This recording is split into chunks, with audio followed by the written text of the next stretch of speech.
Bien, muy bien, contento de poder participar con ustedes de esta interesante información que afecta a millones de personas, Y hay ¿no? mucha información, sí, a muchos jubilados. ¿Qué puede llegar a pasar hoy en la Cámara de Diputados? ¿Va a haber quórum? ¿No va a haber quórum? ¿Qué pensás? Bueno, sí, mirá, está ese proyecto de Pichetto, de Hacemos, Coalición Federal, junto con Coalición Cívica, que de hecho implicaría un incremento del 33% sobre los saberes de marzo para el mes de abril, y con actualizaciones mensuales, como ocurrió durante la hiper. Claro. La actualización siempre se va a hacer con 2 meses antes. Por ejemplo, para abril se va a tomar la inflación de febrero. En la primera actualización, según el proyecto de Pichetto, además de la inflación de febrero, se va a dar la inflación de enero, con lo cual el aumento tendría una recomposición que significaría un 33% sobre los saberes de marzo. Ahora, el problema que hay con ese proyecto, Pichetto, es que se supone que no va a conseguir quórum para su tratamiento sobre tablas ahora a las 12. Ahora tendría que ser. Si no juntan los 127 votos, que pensamos que no lo van a juntar, eso no va a funcionar. El gobierno le cruzó la proa y lo que pide el gobierno es que se integre la Comisión de Previsión, en donde se tendrían que discutir todos los proyectos existentes, que son varios, son varios. En el mientras tanto, trascendió por Franco que en abril el gobierno podría dar un aumento de la mitad de la inflación de enero, que sería un 10%, más el 13% de la inflación de febrero, que redundaría un 23% aproximadamente. Yo, como pienso que va a fracasar el proyecto de Pichetto y que va a tener éxito la idea de conformar la Comisión de Previsión, ¿te imaginas que en la Comisión de Previsión se van a tener que tratar todos los proyectos? Son varios, Claro. después pasar al recinto. Así que yo acá veo una cantidad de tiempo enorme hasta que haya una definición sobre la nueva fórmula de movilidad. No sé lo que piensan ustedes. Guillermo, ¿cómo estás? Soy Cristian. Creo que vos diste en la clave recién con tu exposición. El mientras tanto, ¿cómo hace un jubilado para seguir viviendo con 200.000 pesos? Creo que ahí está la clave de todo, ¿no? Sí, bueno, ese problema es de difícil solución inmediata, a mi Claro. modo de ver. El haber mínimo ahora está en 204.000 pesos. Con la idea del gobierno de darles un 23%, para él sería 251.000 pesos, que tampoco es suficiente. Claro. Y con la idea del Pichetto sería 280.000 pesos el haber mínimo, ¿no? Claro. De manera que ninguno de esos montos conforman ni satisfacen a nadie por la brutal inflación que ha ocurrido y cómo se han deteriorado los saberes. Exacto. A Pero pesar nosotros, del, digamos, Guillermo, a pesar ¿qué del bono de ocurre? 70.000 pesos que Siempre recibieron. pensamos que una recomposición es buena, aunque no sea todo lo que decía la gente, que haya una recomposición y no solamente un aumento mensual. Si tenemos que hablar de recomposición, aquí tenemos que hablar de una recomposición muy superior, porque los jubilados han perdido como un 60%, los jubilados hay que distinguir, ¿no? Los jubilados que cobran el mínimo son un sector, y están los jubilados que cobran menos que el mínimo, Claro. que es el sector más perjudicado. Claro. Porque los que cobran menos que el mínimo, dentro de todo, ha seguido la evolución del costo de vida, y estos 204, que por ahí representan $150, o un poco más de $150, están en línea con el haber histórico, que durante muchos años fue $150. Claro. Así que estos 204 yo pienso que no están tan mal a nivel histórico. Claro. Pero los que sí están muy caídos son los que ganan más que el mínimo, porque esa gente ha tenido un achatamiento, todos los saberes inferiores al mínimo se han achatado, y no te quepa ninguna duda que va a haber una reacción judicial. Ya hay cientos de demandas contra el achatamiento, pidiendo una cosa muy simple.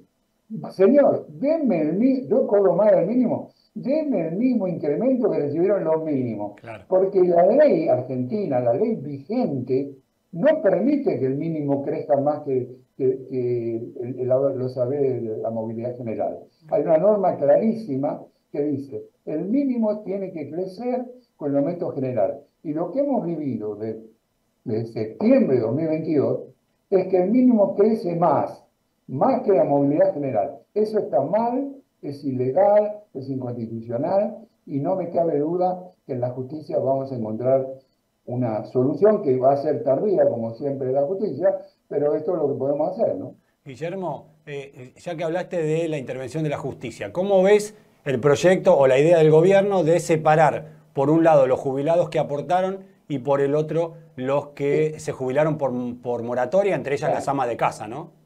No, escúchame, eso ya existe, esa separación ya existe con la ley de movilidad de Macri, la 27426, hay un salario vital mínimo y móvil, y los que se jubilaron sin moratoria cobran el 82% del salario vital mínimo y móvil, que es un plus que lo están cobrando. Ojo, eso no es ninguna novedad, está vigente. Durante el tiempo que el salario mínimo está más o menos, durante mucho tiempo por ahí no significó nada. Ahora significa unos 20.000 pesos más, no recuerdo exactamente el número, pero ahora hay un plus para los que se jubilaron sin moratoria. De manera que esto existe, no es ninguna cosa para adelante. Ahora, ¿no crees que lo nuevo, lo novedoso sería que el presidente habla de que no sean jubilados, sino que tengan como una asistencia del Estado o hasta un plan social especial para adultos mayores? O sea, por lo menos es lo que entiendo, ¿no? Y ahí vos desde el derecho nos dirás, lo que busca el presidente o el gobierno es bajarles del rango de jubilados a que sean asistidos por el Estado. ¿No crees que ahí es donde está, desde lo discursivo, desde la narrativa, la gran diferencia con unos y otros? ¿Me podés repetir un poquito? Porque no entendí bien qué es ese cambio de rango. Claro, el presidente de lo que habla es que cuando, por ejemplo, las jefas y jefes de hogar, las amas de casa o los que se jubilaron por moratoria, él lo que dice es que podrían tener como una asistencia social del gobierno y no una jubilación. Sí, bueno, hay un fenómeno que se viene dando en nuestro país hace tiempo, que el asistencialismo invade a la previsión. Claro. Entonces, mucha gente sin aporte, como las amas de casa, la PUAM, los que se jubilaron con moratoria, hay muchísima gente que debería tener un sistema asistencial, no colgarse de la previsión, porque al colgarse de la previsión, terminan ganando lo mismo que los aportantes y con este invento de los bonos, por ahí terminan teniendo un aumento superior al que aportó durante 30 años. Claro. En la sociedad hay toda una queja en contra de esa discriminación que perjudican a los que aportaron y yo coincido con eso. Para mí, las personas que no llegan a los requisitos de la ley tienen que ser asistidas por el Estado con otra prestación que no tiene que ser una prestación igual al mínimo, sino que tendría que ser inferior, porque si no da lo mismo en este país pagar aporte que no pagar, ¿no? Guillermo, no sé si tenés este dato, por las dudas te lo voy a consultar. ¿De cuántos jubilados estamos hablando que hicieron aportes en porcentaje, como para tener una idea, y cuántos jubilados en Argentina no hicieron aportes? Bueno, mirá, nosotros teníamos 3,5 millones jubilados en el año 2005, y con el tema de la inclusión jubilatoria, que nació en el 2005, pasamos a tener 7,5 millones de jubilados. Es decir que la cantidad de jubilados por moratoria es muy grande. Yo considero que deben ser más de la mitad de todas las personas que se jubilan todos los años. En este año 2023 salió otra moratoria para amparar a esa gente y eso significa miles y miles de prestaciones más.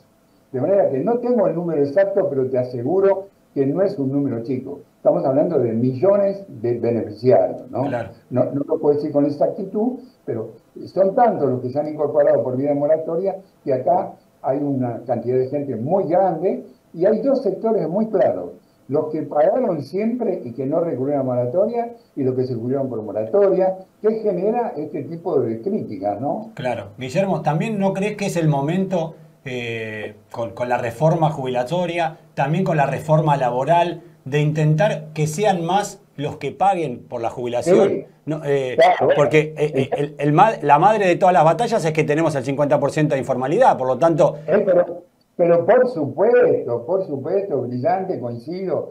La apuesta del gobierno es, si yo hago una reforma laboral que permite incorporar más activos, Claro, voy a tener más dinero para pagar a los jubilados, que en este momento la relación por ahí es 1,5 trabajador contra un jubilado, es decir, claro. que necesitamos 4 por 1 para Bueno, tener una cosa más exacto. o menos equilibrada. ¿Cómo Claro, fue en ese momento, no? Pero evidentemente la clave del problema es lo que vos decís. Al tener el 50% informal, son millones de personas que no aportan y claro, que desfinancian el sistema. Por claro. eso yo creo que tenemos que ser rigurosos. Lo asistencial tiene que ser asistencial. Lo previsional tiene que ser previsional. Tiene que haber premios y castigos. El que aportó, el que se esforzó, tiene que cobrar más. Porque hay una realidad en la práctica, digamos, laboral. Hay como una pirámide de ingresos laborales que van desde los que ganan menos a los que ganan más. Esa pirámide se debe respetar y la pirámide previsional tiene que copiar esa pirámide. Claro. Al que pagó más tiene que cobrar más, al que trabajó más tiene que cobrar más. Eso para mí es elemental.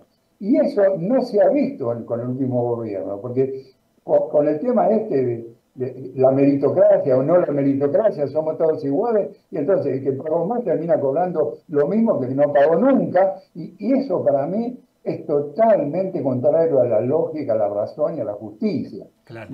Tenemos que respetar las diferencias que existen en el mercado laboral y esas diferencias se tienen que también transponer, digamos, a la pirámide previsional, ¿no? Y por último, ¿no crees que también, ya que está sobre la mesa esta discusión, habría que, una vez por todas, castigar al que no paga aportes? Porque recordemos que si nosotros trabajamos 30 años en una empresa, ese aportante no hizo lo que correspondía, pero nosotros nos vamos a jubilar igual, porque es el Estado quien nos tiene que dar la jubilación. Ahora, ¿no sería momento de ir a la persona que debe? Porque si... No, premios y castigos Claro, es como funciona nuestra sociedad exacto. capitalista. Yo entiendo nuestra sociedad capitalista. Premios y castigos. Al que se esfuerza hay que reconocerle su esfuerzo y su contribución. Eso ya lo ha dicho la Corte. Claro, El fallo Bádaro, el primer fallo Bádaro, se pronunció en contra del achatamiento, porque el achatamiento significa desconocer el mayor sacrificio que hizo el que pagó más. claro. Porque si todos terminamos siendo iguales, ¿para qué sirven los aportes? Entonces no paga nadie y a todos le dan una pan y otra cosa. Claro, pero... Para que sirvan los aportes, tienen que reflejarse en el monto de la deuda. Sin duda, sin duda. Ahora, ¿vos conocés algún deudor de aportes previsionales que haya terminado detenido? No existe en Argentina, creo, ¿no? Creo. ¿Me repetís, por favor, lo que dijiste? Que decía, ¿vos conocés algún deudor de aportes patronales que esté detenido? No existe. En Argentina el Estado se hace cargo. No. Hoy, digamos, la falta de cumplimiento del empleador con relación a los aportes y contribuciones tiene una sanción muy grande en el momento del despido o cuando un trabajador detecta que no le hacen los aportes, se intima y si llega a ser despedido, cuando el empleador no regulariza, porque el empleador podría regularizar ante AFIP la deuda que tiene. Claro, ¿no? exacto. Pero si no lo hace, la indemnización por despido se duplica. Hay multas que ahora creo que se quieren eliminar, Sí. pero que eran un justo castigo para el empleador que no hizo los aportes, porque Claro. esos empleadores que se comen el aporte, naturalmente que el empleado, como ahora hay un lugar en ANSES que se llama Mis Aportes, cualquier persona puede comprobar si le aportan o no, Exacto. y si no lo llegaron a hacer puede intimar, y si lo llegan a despedir la indemnización va a ser muy grande. Claro. Por eso que, digamos, hay legalmente toda una cobertura frente al incumplimiento del empleador, existe, pero igualmente hay mucha gente que acepta trabajar sin aporte porque lo que quiere es comer. Claro, bueno, obviamente. Después contrapone la realidad, ¿no? No a renunciar al empleador. Bueno. Denuncia al empleador y se parece que queda sin trabajo, ¿no? Exacto. Es un tema complejo, ¿no? Exacto. Digamos.